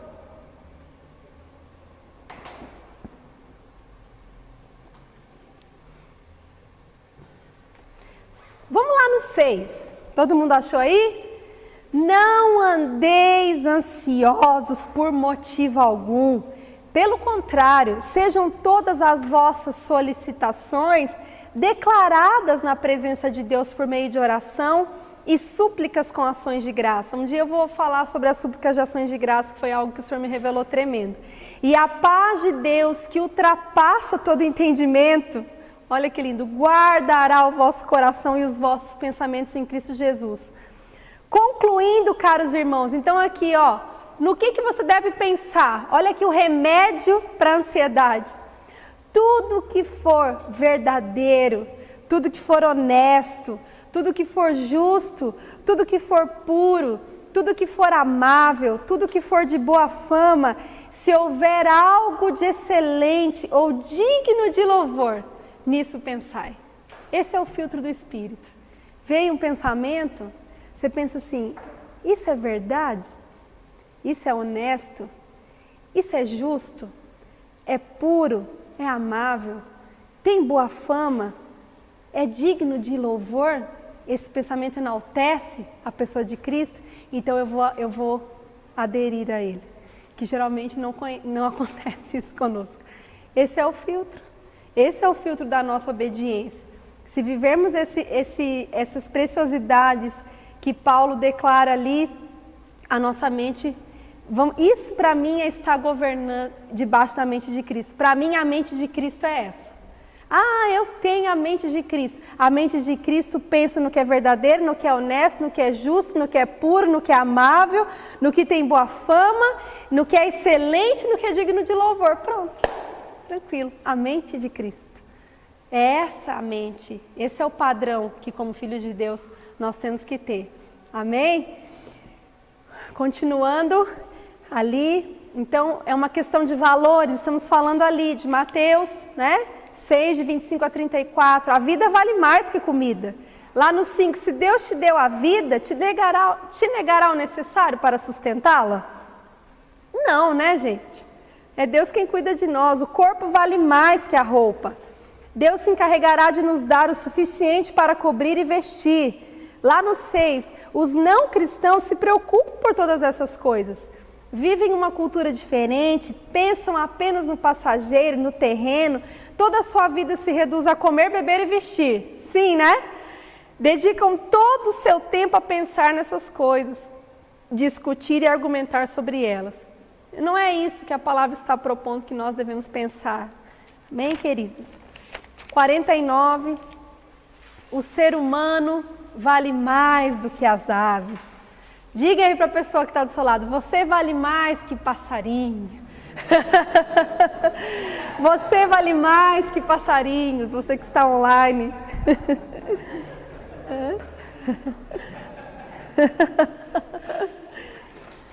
Ou seja, não é pai deles. Deus não é pai dos passarinhos, é o criador, é o fabricante. Lá no 4, o sustentador de todas as coisas. Mas ele é o nosso pai. Então, por que nós nos preocupamos? Se Deus cuida até dos passarinhos que Ele criou, quanto mais nós, homens de pouca fé. Pouca fé não é pouco café não, viu? É pouca fé. Não é apenas o nosso fabricante, é Pai e cuida de nós. O ser humano vale mais que as flores. Agora você vai dizer, diz aí para o homem que está do seu lado, você vale mais que as flores. Né? Você vale mais que uma rosa, que um lírio. O ser humano vale mais. A beleza das flores evidencia a glória de Deus. E ela é passageira, ela dura pouco, ela seca, né? Murcha. E o Senhor está querendo mostrar que se Ele veste de beleza, de glória, as flores, quanto mais a nós, né? Que somos filhos. E ali no 3, uma questão de prioridades. Busquem, pois, em primeiro lugar, o reino e a sua justiça. Lembre o que é esse reino, queridos, esse governo de Cristo em nós. E todas essas coisas, que coisas? Comer, beber e vestir, lhes serão acrescentadas. Né? A gente às vezes costuma falar, e todas as coisas serão acrescentadas. O texto está se referindo, eu entendo, a estas coisas.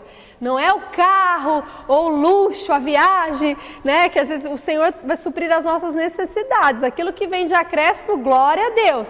Mas o Senhor tem compromisso em suprir aquilo que é necessário para nós, como filhos de Deus. O filé mignon talvez você não vai ter, mas o arroz e feijão você vai ter. Porque o justo jamais vai mendigar o pão. Amém? Olha que lindo isso. Ele tem um compromisso com a gente. Ele falou que o justo não vai passar fome. Talvez seja banana com água, mas você vai ter o que comer. Entende? É lindo. Então, é esse relacionamento que nós temos que ter com o Pai. E então ali, o que significa essa prioridade? Significa que nós devemos conhecê-lo cada dia mais. No A1, conhecer o amor do Pai, conhecer o poder do Pai e conhecer o cuidado do Pai. Quem o conhece sabe que Ele dá conta. Amém? E é muito bom ser cuidado por Ele. Quem aqui já teve experiências de poder ser cuidado por Deus? Levante. É muito bom, né?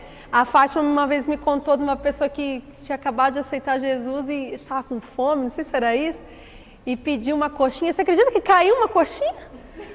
Gente, que caiu uma coxinha do, não sei, de 15º andar, sei lá, e até nisso, chove coxinha, para quem é filho de Deus, né? Então, ou seja, é muito maravilhoso desfrutar desse cuidado, porque o Pai, Ele sabe daquilo que nós precisamos. E eu tenho experiências fantásticas na minha vida de ver o cuidado de Deus com roupa, com vestir, com comer, até com os luxos. O Senhor, assim, por sua misericórdia, às vezes promove, sem que a gente busque essas coisas, simplesmente por estar buscando a sua vontade e vivendo o seu reino, né? E no B, significa que devemos pensar mais sobre o reino e a nossa relação com Deus e sobretudo sobre o nosso futuro eterno. Então, o que nós temos que fazer, amados, quando diz que devemos buscar em primeiro lugar o reino? Colocar os nossos olhos nas coisas do alto, de cima. Colocar o nosso coração nas coisas celestiais. Colocar o nosso ser a serviço de Deus. E se você buscar em primeiro lugar isso, a preocupação desaparecerá, lá no C2, porque é Ele que cuida. Então, sabemos que todas as coisas nos serão acrescentadas se vivermos esse reino e essa justiça dentro de nós. Então, a conclusão lá no B, portanto, não se preocupem com o amanhã, pois o amanhã se preocupará consigo mesmo. Basta cada dia o seu próprio mal. Para encerrar, acho que acabou, né? O Senhor me ensinou um princípio muito tremendo nisso aqui, porque nós somos tendenciosos a viver o ontem e o amanhã. E não vivemos o hoje. E por que o maná ele era diário? Né? Você já parou para pensar que Deus dava o pão, a porção para aquele dia? E um dia o Senhor me corrigiu nisso, falou, filha, vive o hoje. Porque a gente fica olhando para o passado e olhando para o futuro, presta atenção, e não desfruta o hoje. E não estamos falando que a verdade é presente, que a verdade está. Então, o que o Senhor está falando hoje? Então, se nós entendermos isso, amados, e vivermos em exercício de obediência disso, desfrutaremos dessa vida do reino de Cristo sobre nós.